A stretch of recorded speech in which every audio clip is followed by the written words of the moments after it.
Now, good morning, my dear students. It's a video for class 10 student and for the chapter chemical reaction and equation.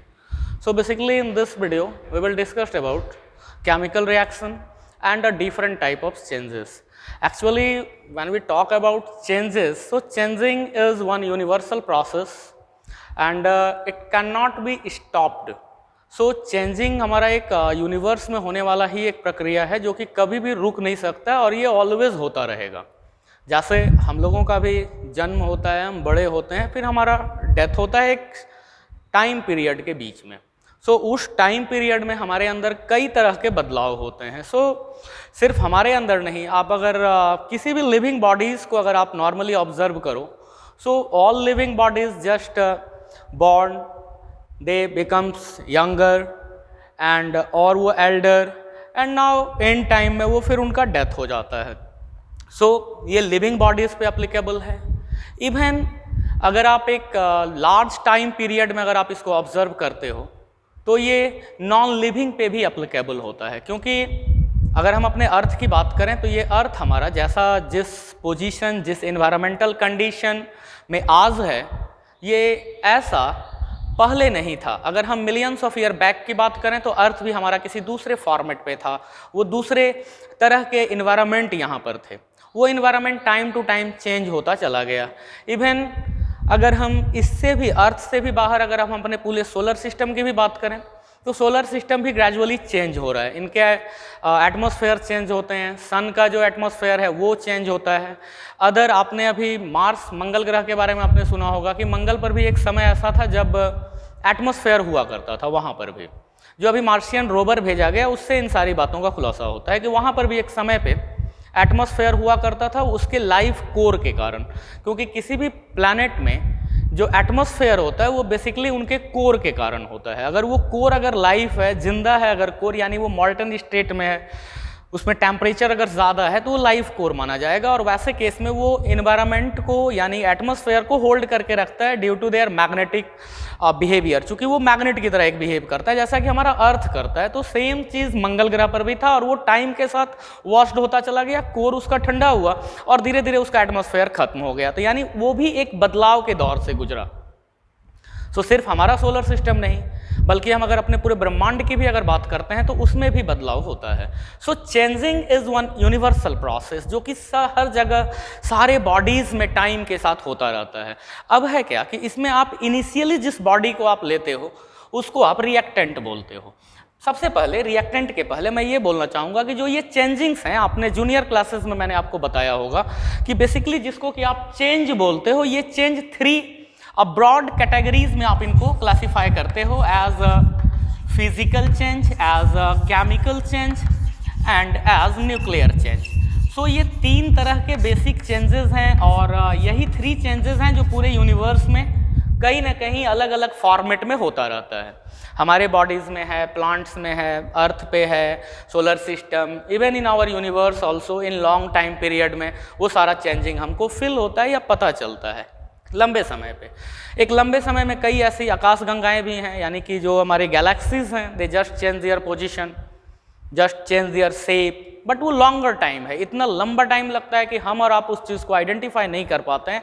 तो उसका कारण है हमारा छोटा life period, क्योंकि एक ह्यूमन का जो लाइफ पीरियड होता है वो बहुत छोटा होता है। तो इसकी ह्यूमन के लाइफ पीरियड के अकॉर्डिंग टू हम उसके चेंज को आइडेंटिफाई नहीं कर पाते हैं। बट आप अगर एक लंबे प्रोस्पेक्टिव में आप लेंगे तो वहाँ पर भी ये चेंज हो रहे हैं। सो इन होल पूरे यूनिवर्स में आप अगर देखेंगे तो ये three different types of changes होते हैं। About physical change already we discussed in class 7। So physical change के बारे में आपको क्लास 7 में बहुत सारे आइडियाज़ बताए गए हैं, जहाँ पर कोई न्यू प्रोडक्ट का फॉर्मेशन नहीं होना है, स्टेट सिर्फ चेंज होगा। मॉलिक्यूलर फार्मूला में जनरली कोई चेंजिंग नहीं होता है। अगर मॉलिक्यूलर फार्मूला अगर चेंज हो जाए तो फिर वो केमिकल चेंज है। Like melting of ice is a type of physical change because कि ice chemical formula of ice is H2O and liquid water chemical formula of liquid water is also H2O। So वहाँ पे उनके chemical formula में changing नहीं हो रहा है, only state change हो रहा है। But melting of butter, so butter अगर मेल्ट कर रहा है तो वहाँ पर क्या है ना कि उसका केमिकल कंपोजिशन चेंज होता है। So melting of ice is physical change but melting of butter is a type of chemical change because कि जब बटर जब मेल्ट करता है तो उसके कंडीशन में वो उनके केमिकल स्ट्रक्चर्स चेंज हो जाते हैं मॉलिक्यूल्स के। तो अगर मॉलिक्यूल्स का केमिकल स्ट्रक्चर अगर चेंज हो विथ रिस्पेक्ट टू टाइम तो वो हमारा केमिकल चेंज है।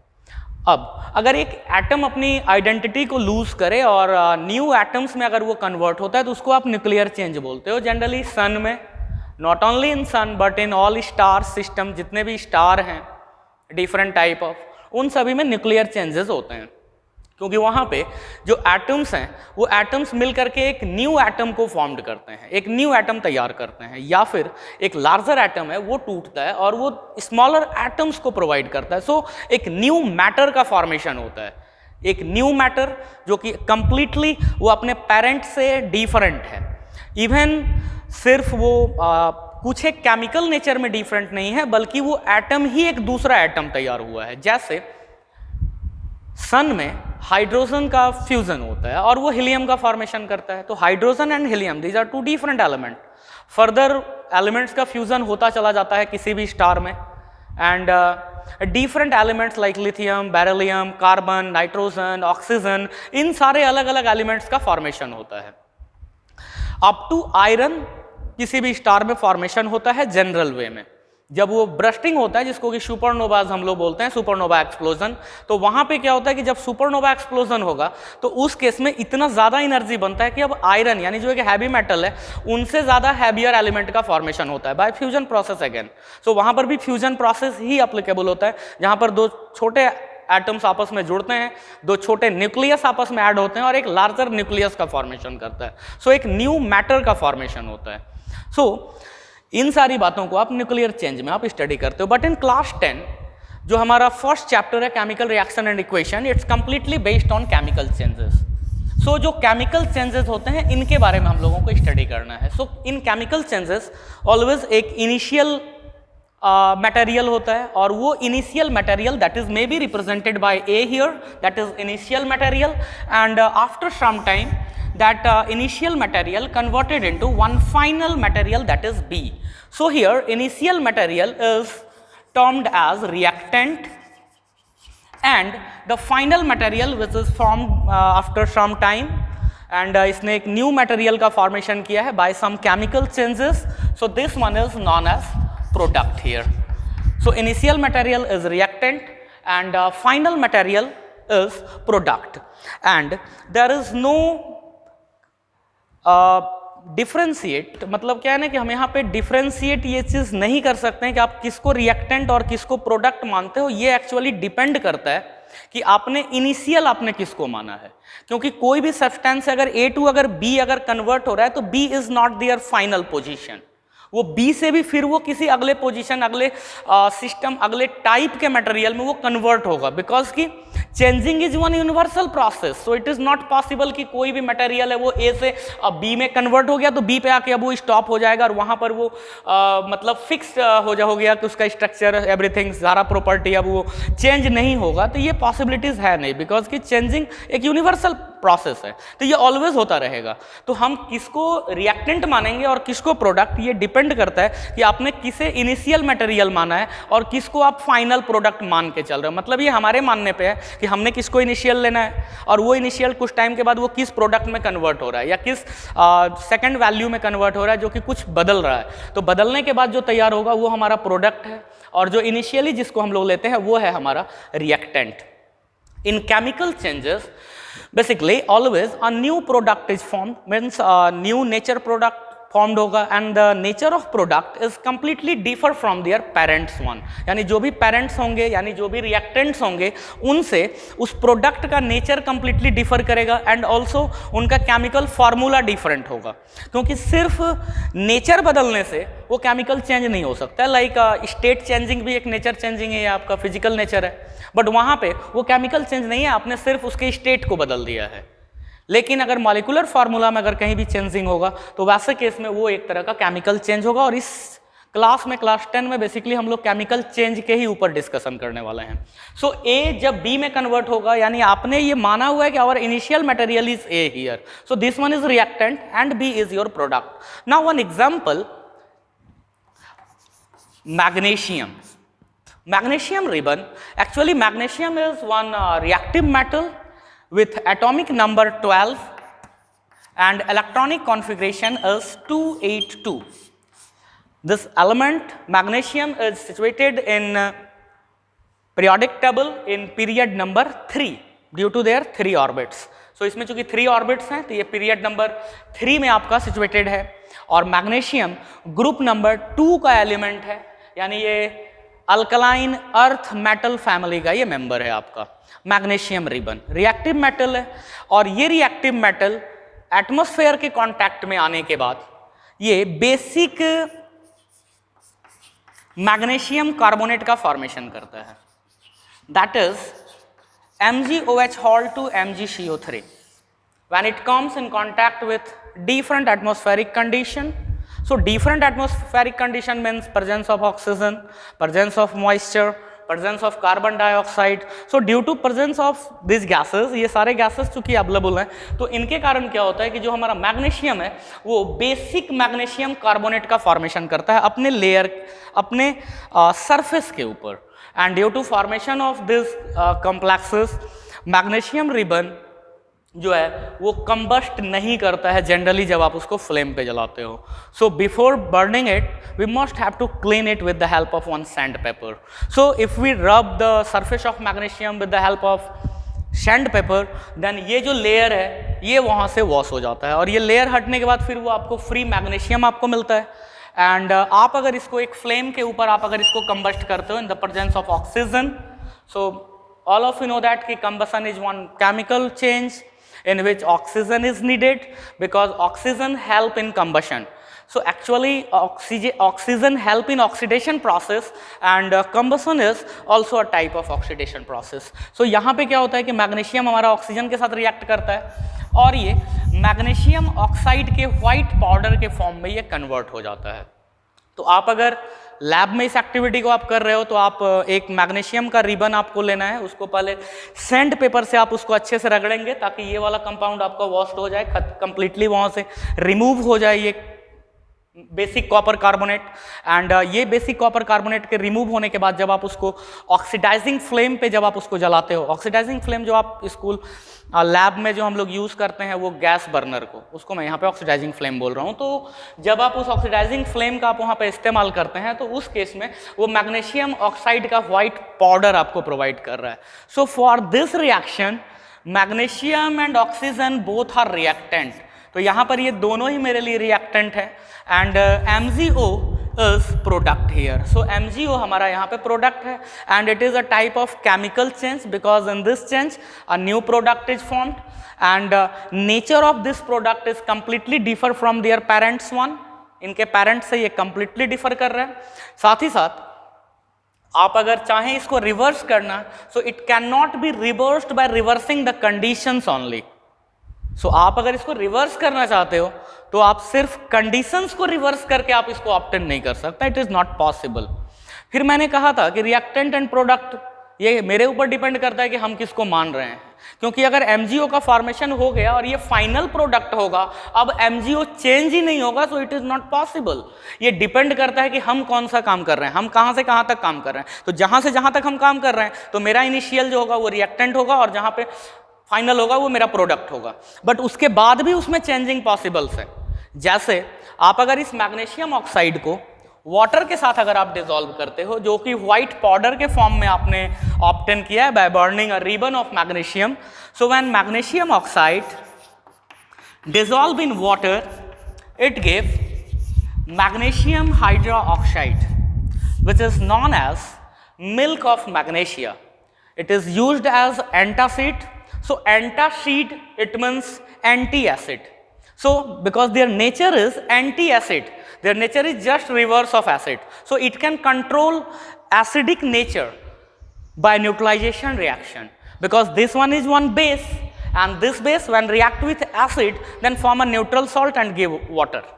सो एसिड को न्यूट्रलाइज करने के लिए आप इसका यूज़ करते हो और इसको एंटासिड बोलते हैं क्योंकि ये हम लोग अपने फूड एडिटिव के रूप में यूज़ करते हैं, मेडिसिनल पर्पस के लिए यूज़ करते हैं जब हमारे स्टमक में अगर एसिड का फ्लो अगर ज़्यादा हो। All of you know that के in our stomach basically HCl जो हाइड्रोक्लोरिक एसिड होता है इसका फ्लो होता है जिससे कि फूड प्रोडक्ट्स ईजिली डाइजेस्ट होते हैं हमारे स्टोमक में।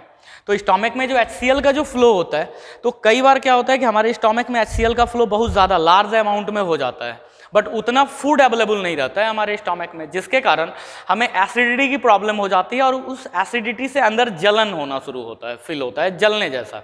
तो उसको कंट्रोल करने के लिए मैग्नीशियम हाइड्रोक्साइड, जिसको कि मिल्क ऑफ मैग्नीशिया भी कहा जाता है, इसका इस्तेमाल किया जाता है। तो इस रिएक्शन में आप देखेंगे कि ये दोनों मेरे लिए रिएक्टेंट्स हैं और जो ये है ये हमारा प्रोडक्ट है। सो ऑलवेज जो इनिशियली हम जिसको लेंगे वो हमारे लिए रिएक्टेंट होगा और जो फाइनल हमारा तैयार होगा वो हमारा प्रोडक्ट होगा। और इसको यहाँ पे एंटासिड इसको बोला जाता है, एंटासिड। इट मीन्स कि their nature is just anti acid. So it's your first activity and by this activity you can easily explain about reactants and products. Now the second reaction or second activity is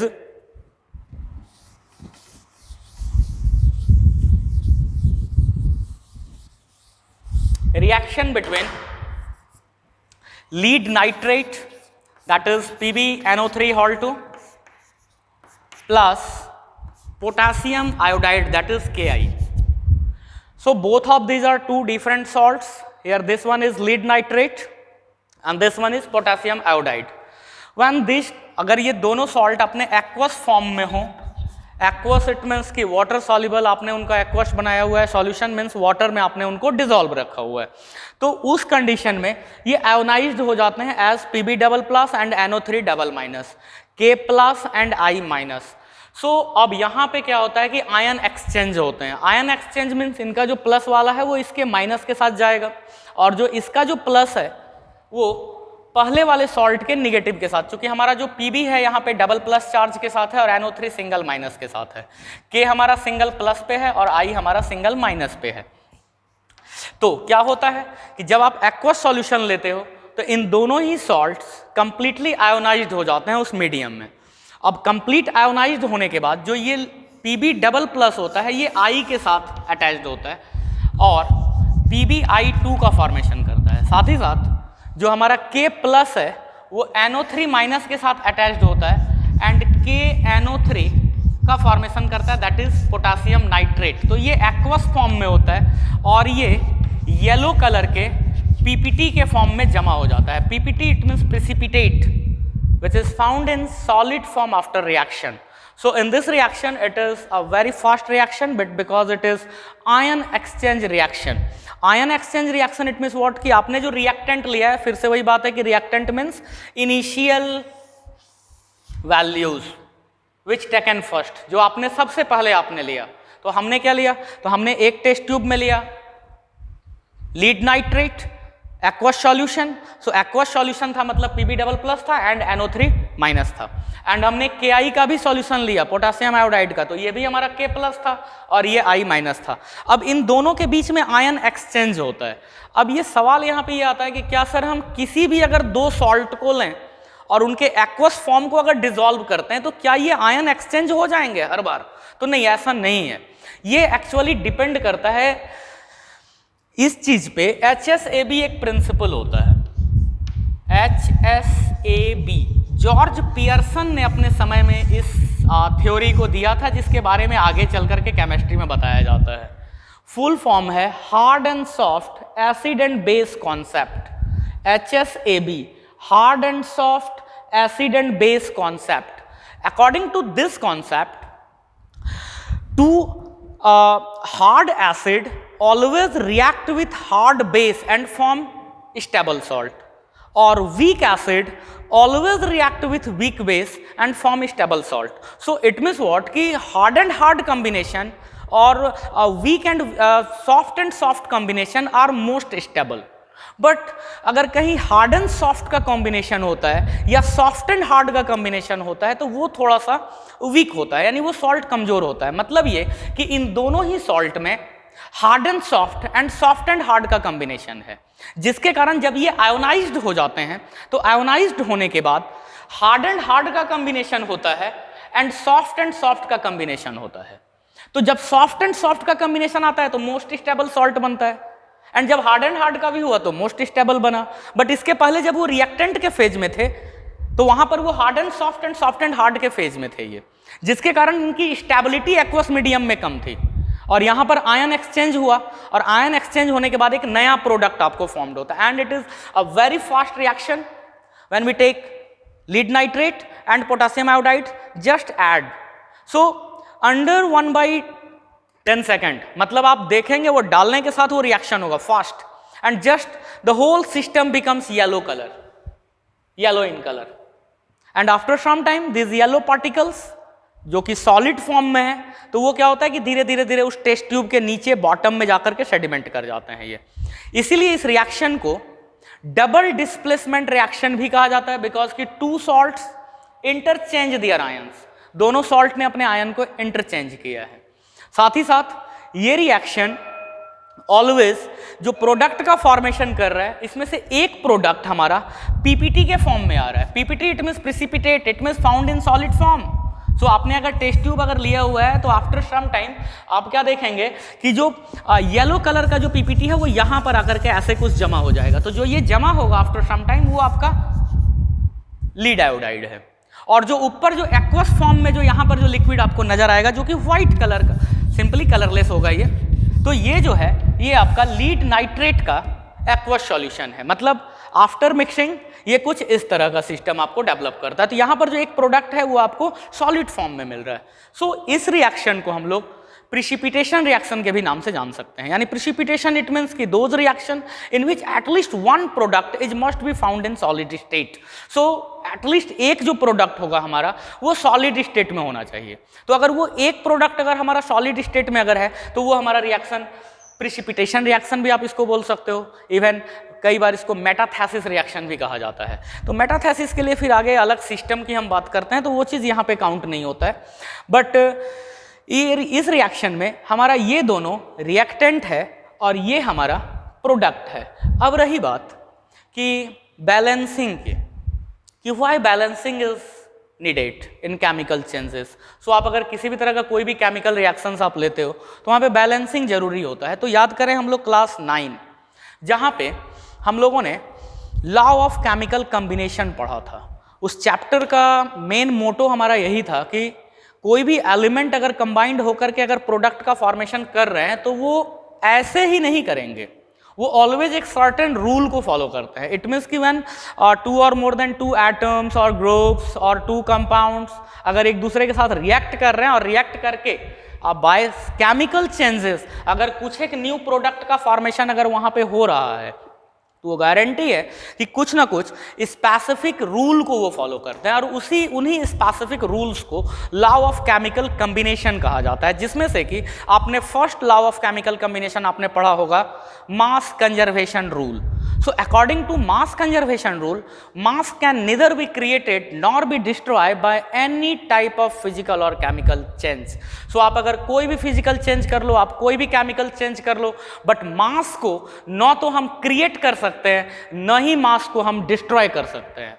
means कि अगर suppose reactant में अगर इस total का मास अगर 1 kg हमारे पास है, suppose this one is 1 kg, so both reactant, दोनों रिएक्टेंट का टोटल मास कंबाइंडली 1 kg है, देन ये फिक्स्ड है कि जो हमारा प्रोडक्ट का फॉर्मेशन होगा ये भी ऑलवेज 1 kg ही होगा। It never be 999 gram, never be. So ये कभी पॉसिबल नहीं है कि जो आपका रिएक्टेंट का मास है और प्रोडक्ट का मास है ये दोनों अलग अलग हो जाएं। सो ऑलवेज ये जो भी जितना रिएक्टेंट का मास होगा उतना ही आपके प्रोडक्ट का मास होता है। It can not be changed. So according to mass conservation rule, mass can neither be created nor be destroyed. It can only change their form and attain a new chemical state। यानी वो क्या करता है तो बदलता है और एक नए केमिकल स्टेट को अटेन करता है। This is your first law of chemical combination.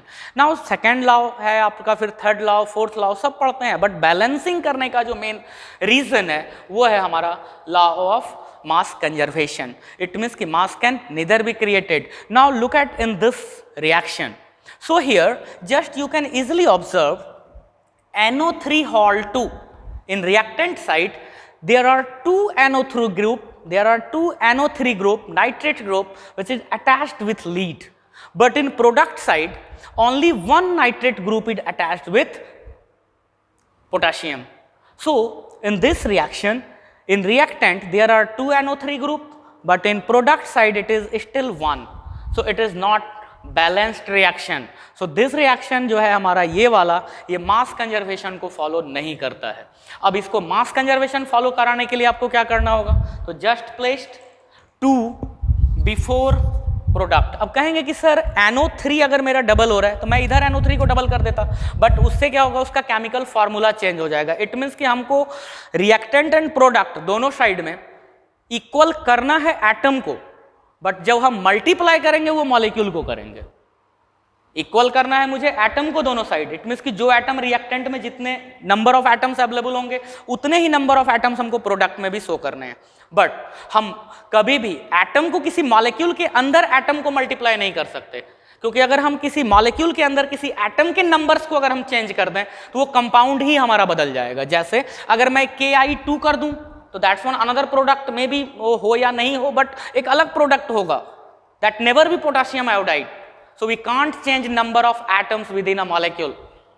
तो हम लोग क्या करेंगे, ऑलवेज मॉलिक्यूल को मल्टीप्लाई करेंगे. सो जैसे मैंने यहाँ पे 2 डाला तो NO3 स्टिल 2 ग्रुप्स हो गए, but now potassium again becomes 2 potassium atom are here, but in reactant side only 1 potassium. So just multiply this one also by 2.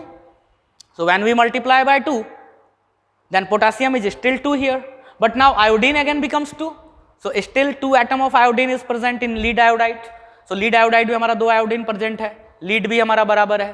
Now this one is one balanced chemical reaction, because in this reaction total mass of reactant is equal to total mass of product. And आप mass conservation को ही follow करने के लिए किसी भी reaction को हम balance करते हैं. और बैलेंस करने के लिए ये चीज हमें ध्यान में रखना है कि ऑलवेज किसी भी एटम, पर्टिकुलर एक एटम रिएक्टेंट में जितने यूनिट्स होंगे या जितने एटम्स अवेलेबल होंगे उतने ही एटम प्रोडक्ट में हमको चाहिए. लेकिन हम किसी मॉलिक्यूल के अंदर किसी एटम के नंबर को चेंज नहीं कर सकते हैं, ऑलवेज हम मॉलिक्यूल को मल्टीप्लाई करेंगे. नाउ सेकेंड एग्जाम्पल और another example, all of you know about C4H10, that is butane. LPG में आपको मिलता है, डोमेस्टिक लेवल पे आप यूज करते हैं इसका खाना बनाने के लिए. LPG का पेट्रोलियम गैस है, liquefied petroleum gas. Butane 2 format में मिलता है, नॉर्मल ब्यूटेन एंड आइसोब्यूटेन का मिक्सचर होता है जो हम लोग घर में जो सिलेंडर यूज करते हैं. तो जब आप ऑक्सीजन के प्रेजेंस में आप इनको जलाते हो तो यहाँ पे मिलता है आपको carbon dioxide plus water vapour plus heat energy. So energy तो चलो ठीक है, थर्मोडायनामिक का पार्ट है, वो कैसे आता है, क्यों आता है, लेकिन बाकी यहाँ पे हमको मास कंजर्वेशन को अगर फॉलो करना है तो मास कंजर्वेशन ये बताता है कि number of atoms always equal होंगे. So just look at here in butane C4, then हम क्या करें कि इधर C4 लगा दें. Is it possible? तो बोला no sir, because the chemical formula of carbon dioxide is CO2. It never be changed as C4O2. It never be do. So हम कभी भी किसी कंपाउंड के अंदर एटम के नंबर्स को चेंज नहीं कर सकते. ऑलवेज